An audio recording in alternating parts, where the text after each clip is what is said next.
இன்றைக்கி ஸ்டாலின் வாழ்த்து தெரிவிச்சிருக்காரு. என்னென்னா இன்றைக்கி நீதி கட்சி நாளாம், அதுக்கு வாழ்த்து தெரிவிச்சிருக்காரு எல்லாத்துக்கும். இன்று நீதி கட்சியின் நாள் அப்படின்னு ஸ்டாலின் வாழ்த்து தெரிவித்தாலே அவங்க நல்லவங்களாக இருக்க மாட்டாங்கல்ல. ஒரு நல்லவர் தானே ஒரு நல்லவருக்கு வாழ்த்து சொல்ல முடியும். இவர் யாருக்கு வாழ்த்து சொல்கிறாரு? நீதி கட்சி. தேச துரோகிகள் நீதி கட்சிக்காரன். அன்று சுதந்திரம் இல்லாமல் வெள்ளைக்காரன்ட்ட நம்ம அடிமைப்பட்டு கிடக்கும்போது வெள்ளைக்காரன் காங்கிரஸை ஒழிக்கணும், இவன் தான் போராடிக்கிட்டு இருக்கான். அப்போ இந்திய மக்களின் மத்தியில் குறிப்பாக தமிழ்நாட்டில் நமக்கு ஒரு கட்சி வேணும், நம்மை ஆதரிக்கும் கட்சின்னு சொல்லும்போது இந்த நீதி கட்சிக்காரன் தான் போய் கை கொடுத்தான் இவனுக்கு, வெள்ளைக்காரனுக்கு. இவங்களை ஒரு அரசாங்கம் அமைத்து அதை நீதி கட்சியை சேர்ந்தவர்கள் எல்லாம் முதலமைச்சராக்கினான் வெள்ளைக்காரன். காங்கிரஸுக்கு எதிரியாக இருந்தான், துரோகிகளாக இருந்தான், முதுகுல குத்துறவனாக இருந்தான். அந்த நீதி கட்சியில் சேர்ந்தவன்லாம் பணக்காரன், டேக்ஸு, மத்திய அரசாங்கத்துக்கு பயந்துக்கிட்டு மிகப்பெரிய கோடீஸ்வரர்கள், நிலச்சுவாந்தார்கள், ஜமீன்தார்கள், ராஜாக்கள், இவங்க தான் போய் இந்த நீதி கட்சியில் சேர்ந்தான். நீதி கட்சியை ஆரம்பித்தவன் எதில் ஆரம்பித்தான் தெரியுமா? பிராமணர்களுக்கு எதிரான கட்சின்னு சொல்லி ஆரம்பித்தான். ஆனால் பிராமணர்களுக்கு எதிரான கட்சின்னு ஆரம்பிச்சுட்டு நம்முடைய நாட்டுக்கு, இந்திய நாட்டுக்கு எதிரான கட்சியாக அவங்க செயல்பட்டாங்க. இன்றைக்கி இவ்வளவு இது வந்ததே நாஸ்திகம், அது பூரா அந்த நீதி கட்சியிலிருந்து தான் வந்தது. ஈவேராவே நீதி கட்சியிலிருந்து தான் வெளியில் வந்து தான் நாஸ்திகத்தை பரப்பினார்.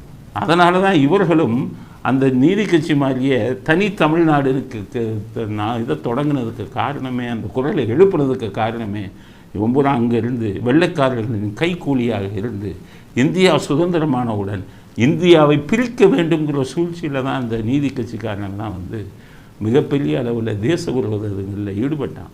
1937 மாகாண தேர்தல் நடக்கும்போது காங்கிரஸ் வேட்பாளர்களை எதிர்த்து வெள்ளைக்காரர்கள் சார்பாக நிறுத்தினமே இந்த நீதி கட்சிக்காரன் தான்.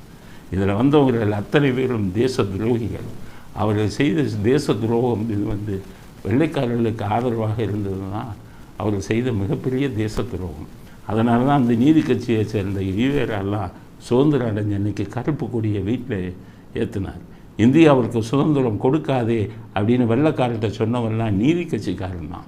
ஏன்னு கேட்டீங்கன்னா, வெள்ளைக்காரர்கள் இருந்தால் அவர்களின் கூஜாவான இவர்கள் பதவியை அனுபவிக்கலாம் அப்படிங்கிற ஒரு எண்ணத்தில் தான் அவ்வளவு பேரும் இந்திய திருநாட்டுக்கு மிகப்பெரிய எதிர்ப்பாக மாறினாங்க.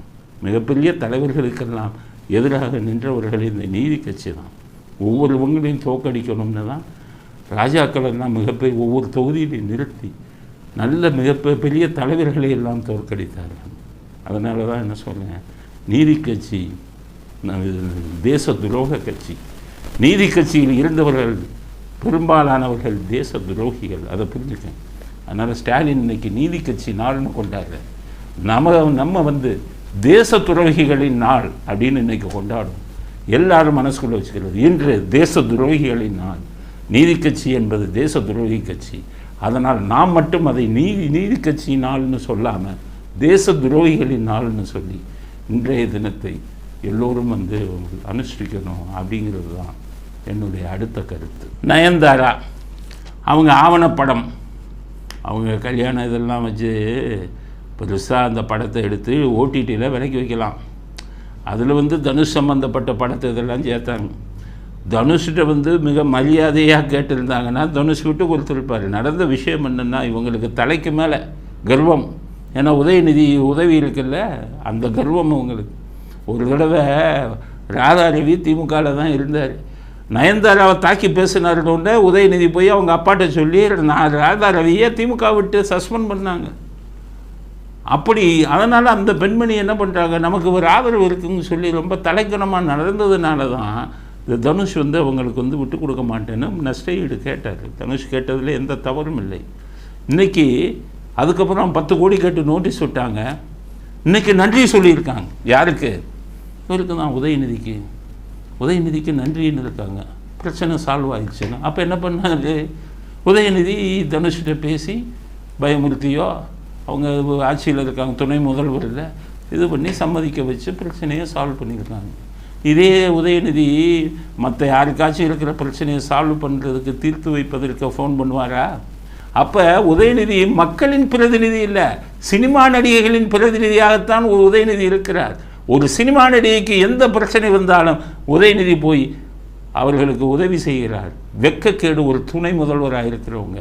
இப்படி சினிமா நடிகைகள் பாருங்கள், செஸ் ஒலிம்பியாட் நடந்தது, அதை படம் எடுக்கும் உரிமையை யாருக்கு கொடுக்குறாரு? தனுஷ் நயன்தாரா கணவருக்கு கொடுக்குறாரு. அப்போ என்ன இவர் யாருக்கு உதவியாக இருக்கிறார்?